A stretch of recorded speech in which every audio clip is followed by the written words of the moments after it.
My family lives here. You guys need to leave. Amidst the in-laws directing the movers, Kevin pointed at us and loudly declared, his face twisted with malice.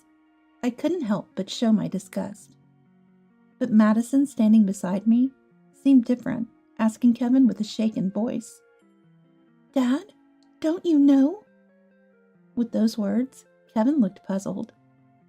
Madison's frantic demeanor not only caught Kevin off guard, but also made mother-in-law Emily and father-in-law David stop in their tracks to look at us. But Hannah, uninterested as ever, continued giving orders to the movers. Amidst this bewildering scene with the in-laws, I decided to reveal a certain truth. My name is Aria, a 46-year-old remote worker. I have a husband and daughter and live a decent life. I met Kevin, my husband, back when I was still working in an office. We hit it off at a company party that was popular at the time, and exchanged contact details, eventually starting to date. After several dates, Kevin proposed to me 3 years into our relationship. With my often sick mom in mind, I wanted to marry soon to give her peace of mind, so I accepted Kevin's proposal. Sometime after our marriage, I found out I was pregnant. Kevin was genuinely overjoyed, eagerly looking forward to seeing our child. When our daughter Madison was born, Kevin actively took part in parenting, and I was living happily. But like anyone, I had my share of worries, mainly about my mom. My sickly mom was thrilled to see her granddaughter, visiting us frequently despite her near-bedridden state. Initially, she visited often, but as Madison entered middle school, Mom's health visibly worsened. After being married for a while, I left my job to switch to remote work, ready to care for my mom whenever needed. The shift allowed me to fully care for Mom, who started to frequently be in and out of the hospital as Madison graduated middle school. Mom was always so happy when my daughter and I visited her. I hoped these good deeds would accumulate, allowing her to recover enough to go out again. But around this time, Kevin's behavior began to change. Initially, he willingly let me care for Mom, but recently, he started getting grumpy, complaining that I wasn't taking care of him. "Going to see your mom again? Huh. You don't care for me, tired from work, but you dote on your sickly mom. Man, I wish I were sick too." No matter how Madison and I tried to cheer him up, Kevin stubbornly refused. Torn between worrying about Mom and Kevin, Madison stepped in to help with Kevin. "Mom, I'll take care of Dad. You go see Grandma quickly," she said, smiling reassuringly. I always end up relying on Madison's words. One day, amidst this routine, I received a call from my sister-in-law, Hannah. "You've been neglecting your brother lately," she accused as soon as I answered. Startled, I glanced at my phone screen, but it definitely showed Hannah's name. Confused by the baseless accusation, all I could do was deny it. "Long time no speak, Hannah. What's this all about? I'm not neglecting Kevin at all." Unaware of how things had gotten to this point, Hannah pressed on. "Don't play dumb. I've heard it from my brother. You've been focusing on your mom recently, neglecting your household. Can you still say you're a proud wife?" Indeed, I had been spending more time caring for my increasingly ill mom, but I never expected Kevin to complain about it to Hannah. But it's not like I've been neglecting our home. Madison helps with chores after school, and I balance work and caring for Mom with household duties. True, Kevin's complaints seemed to have increased recently, but they were about trivial things like wanting a fancy steak or disliking the scent of the laundry detergent, things beyond our control and hard to improve. I'm certainly not slacking off with the housework. Before I could explain in detail to Hannah, she dropped a bombshell. "Unfortunately, this has reached Mom and the others. They might come to scold you soon." Leaving me with these unreasonable words, Hannah abruptly ended the call. Stunned and speechless, Madison approached me. "Mom, I'm home. What happened? You look so shocked." Snapping back to reality, I shared the recent events with Madison, who had just returned from school. Madison, like me, was dumbfounded, opening her mouth in disbelief before shaking her head and sighing. Hey, Mom, there's something I've been thinking about for a while. Can I talk to you? Suddenly serious, Madison spoke, and I nodded anxiously. As I listened to her, I felt a sense of patheticness. During this time, with Kevin's nonsensical complaints and harassing calls from Hannah ongoing, the in-laws finally took action. One day, after visiting Mom, I returned home to find Emily cooking in the kitchen. Entering the living room, I stood frozen, gaping at Emily, my belongings still in hand. Noticing me, Emily frowned and approached briskly. Oh, just got back. How is Mom? Well, never mind. Sit down here. Annoyed, Emily passed by, leaving me no choice but to follow, still grasping the situation. Sitting on our living room sofa, I endured a lengthy lecture from Emily. It started with accusations of my poor attitude towards Kevin, moving to neglecting housework and letting my husband do chores, criticizing me thoroughly. However, realizing some inconsistencies, I interrupted to correct her. Emily, there are some things I need to correct. I never made Kevin do the housework. In fact, he doesn't help at all. Embarrassingly, it's Madison who assists me. Hearing this, Emily stood up abruptly, pointing and shouting at me. You think I'd believe such lies? You're suggesting my son is lying. How shameless! Enough of this! Fuming, Emily left the house like a storm, leaving the stove on. I rushed to turn it off and couldn't follow her. That day, Kevin was unusually cheerful, eerily generous. He kept interrupting me every time I tried to bring up Emily's visit. But even Madison found it odd, so we decided to quietly observe, not to upset Kevin. For a few days, Kevin remained in good spirits. Thanks to this, I could care for my mom without worry. But despite my care, Mom quietly passed away. Madison and I, grieving, managed to finish the funeral and decided to clean up Mom's house. I wanted Kevin's help, but mentioning it turned him sour for the first time in a while. Madison and I ended up cleaning alone, surrounded by memories of Mom, each item bringing back memories, hindering our progress. Reluctantly, I contacted Kevin, and we stayed at Mom's house that night. Kevin seemed to be in a really good mood. Take your time. It's a good opportunity, Kevin said. But due to Madison's school and my work, we couldn't stay long. We planned to return home the next day and decided to rest for the night. The next day, having managed to sort through most of the stuff, we decided to head back home. As we neared our house, I noticed a large truck parked outside. Wondering what it was, we saw it was a moving truck, and Kevin and Emily were directing the unloading. What's going on? I asked, rushing over with Madison. Kevin stepped forward, puffing out his chest. You're back already. It's too late for that now. What? I was stunned, watching our belongings being moved into the house, while Kevin, arms crossed and smug, continued. My family is moving in. You guys need to leave. As the in-laws directed the movers, Kevin pointed at us and loudly declared. His face twisted with malice, and I couldn't help but show my disgust. However, Madison, standing beside me, seemed different and asked Kevin, puzzled. Dad, don't you know? His expression changed to shock. Madison's frantic demeanor not only caught Kevin off guard, but also made Emily and David stop and look at us. However, Hannah continued giving orders to the movers, seemingly uninterested. Amidst this bewildering scene with the in-laws, I decided to reveal a certain truth. Forgot? This house is mine. The in-laws were shocked, and Kevin suddenly turned pale and panicky. Even Hannah stopped directing the movers and confronted me. What are you talking about? You couldn't possibly afford such a fancy house.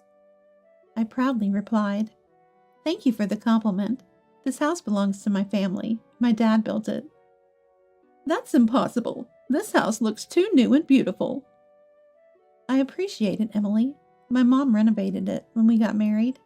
Kevin should know about this. I didn't know why they had forgotten, but the house was in my name, and the renovation costs were covered by Mom. She willingly moved out to an apartment so that we could live here long term. Kevin and I thanked her and even discussed living together. Realizing his plan had fallen apart, forgetful Kevin seemed to understand that his scheme had failed.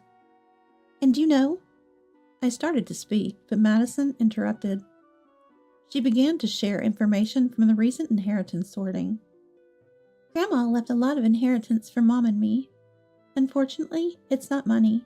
It's land and high-rise apartments, things that can't be easily converted into cash. Upon hearing this, Kevin's eyes lit up, and he turned to the in-laws while Hannah triumphantly fist-pumped. I wondered how they could be so happy, hearing Madison's words, but Kevin quickly turned to me, shouting, Wait a minute, I didn't know Mom had so much wealth. You didn't say anything about this when we got married. Hearing Kevin's outcry, the in-laws started voicing their selfish complaints. What's this? Isn't that like marriage fraud?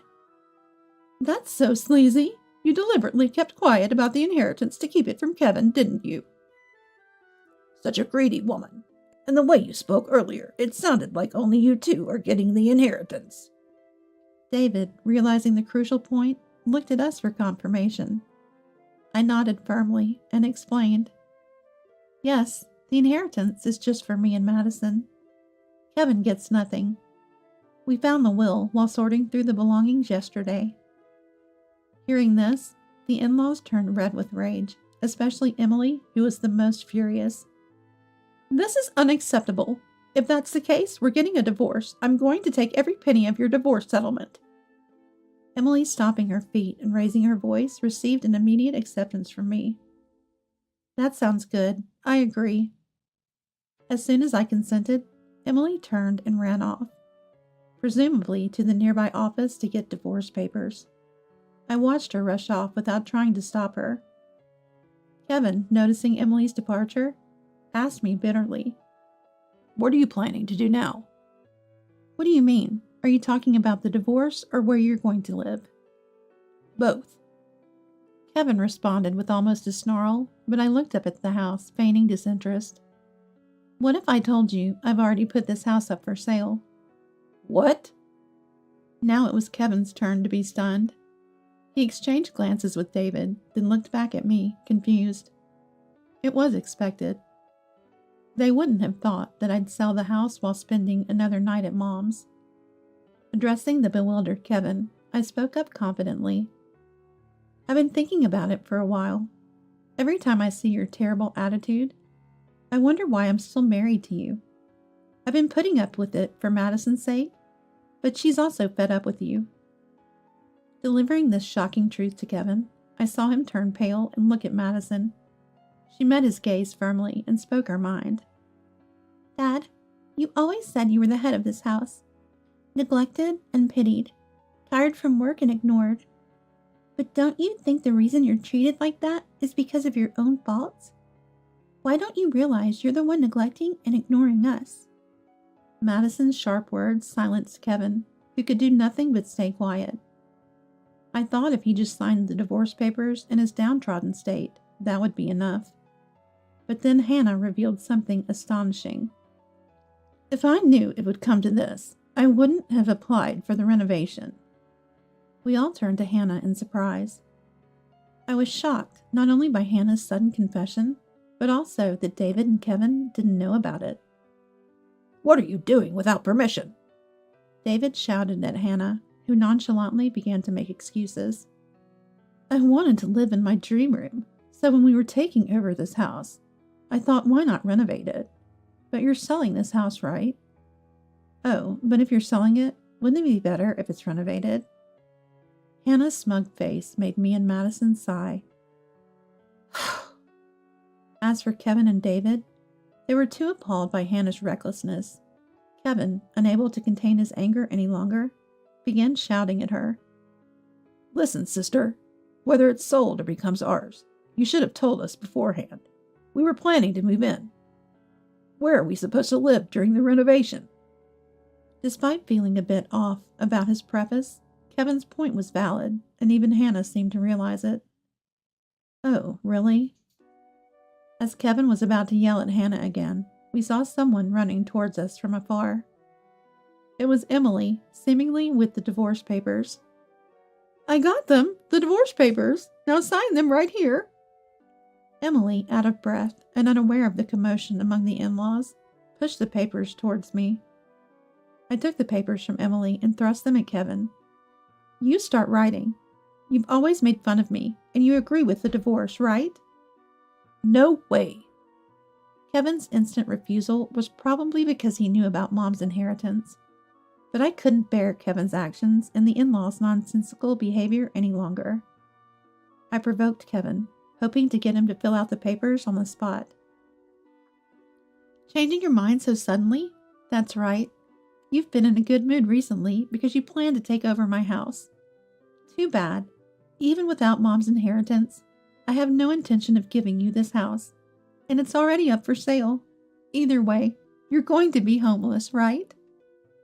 Kevin looked at the divorce papers with a frustrated face. Trying to hold back from filling them out in anger, I knew exactly how to push his buttons. It might be humiliating for you, but if you sign these papers, it might ease some of my frustration. Thinking Kevin would act as I expected if I asserted dominance, I spoke, filled with my true feelings, and sure enough, Kevin, red with anger, snatched the papers from me and began filling them out on the spot. If you say so, I'll give you your divorce. Kevin's impulsive action was a relief to me internally. I thought Kevin might come to his senses, but he remained simple-minded. After receiving the half-completed divorce application from him, I filled in my part, ensuring no further unexpected events would occur. I handed the completed application to Madison and turned back to the in-laws. Now, all that's left is to submit this to the city hall, so take everything you brought into this house and go. Wait a minute, are you serious? You said you'd feel better if Kevin signed the divorce papers. Indeed, I did say that, but I never agreed to the move-in. What about the renovation? Renovation? What are you talking about? Emily was surprised to hear about the renovation plan revealed in her absence, but after being briefed by David, she confronted Hannah. A brawl ensued, and with David and Kevin preoccupied, I tried to leave with Madison. However, Kevin and Hannah, determined not to let us go, were stopped by the moving crew, who had had enough. Amid the commotion, we heard police sirens. Shielded by the movers, I noticed neighbors had gathered, likely alarmed by the noise, and someone had called the police. The sight of the approaching patrol car with its flashing lights was a relief. But that was short-lived, as the in-laws, now all together, turned on Madison and me. Thankfully, the police intervened, just in time to prevent any harm. Despite the police's attempt to calm the situation, the in-laws continued their uproar, leading the officers to call for backup and place us in the patrol car for safety. Seeing us in the car, Hannah mistakenly thought we were being arrested and tried to throw belongings into the house, only to be stopped by the police. Finally, with additional officers arriving, the commotion ceased.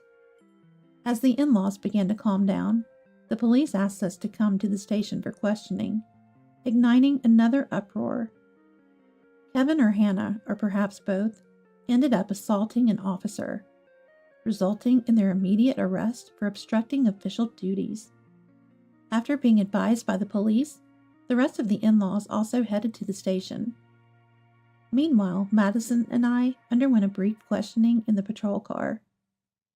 Eventually, Kevin and I officially divorced. Although he initially resisted despite having signed the divorce papers, leading to delays, we managed to finalize the divorce with the help of lawyers. Soon after, we found a buyer for the house, and I was able to secure the sale proceeds. Though Hannah had strongly suggested renovations, they were unnecessary as the house had already been renovated when Mom passed it to me, leading to a quick sale. Since then, the in-laws were acquitted, but obviously they couldn't return to the inherited house. Having sold their own home in anticipation of moving into mine, they found themselves without a place to live. Moreover, the uproar caused them to be looked down upon by their community, making their situation even more difficult. It was inevitable, given the scale of the disturbance. My filing for a bond in the divorce trial has further cornered the in-laws. Kevin's workplace became aware of the commotion, and after receiving a pay cut, he voluntarily resigned. Now, while working at his current job, he is paying the bond for our divorce trial, and although for a short period, child support for Madison. Naturally, balancing income and expenses has become difficult, and he seems to be managing the payments by juggling multiple jobs. Hannah, initially continuing as a beauty consultant, was eventually fired due to customer rumors about the incident reaching upper management. Living a lavish lifestyle, she quickly ran out of money, and like Kevin, is working multiple jobs to cover the bond payment. The in-laws themselves seem to have had further troubles post-incident, leading to a divorce and separate living arrangements. Emily was fired from her part-time job due to neighborhood gossip, and David, who planned to live freely off his retirement fund, now has to find work to cover the bond payment to me. While each of them faces their own challenges, I see it as their retribution for their actions towards Madison and me. I hope they will reflect on their behavior. Meanwhile, Madison and I have moved into a new home. With her already transferred to a different school, there's no worry about the in-laws causing trouble there. Continuing my remote work, I look forward to spending peaceful times with Madison. The relief of being freed from that situation brings a smile to my face, and I plan to live happily with Madison.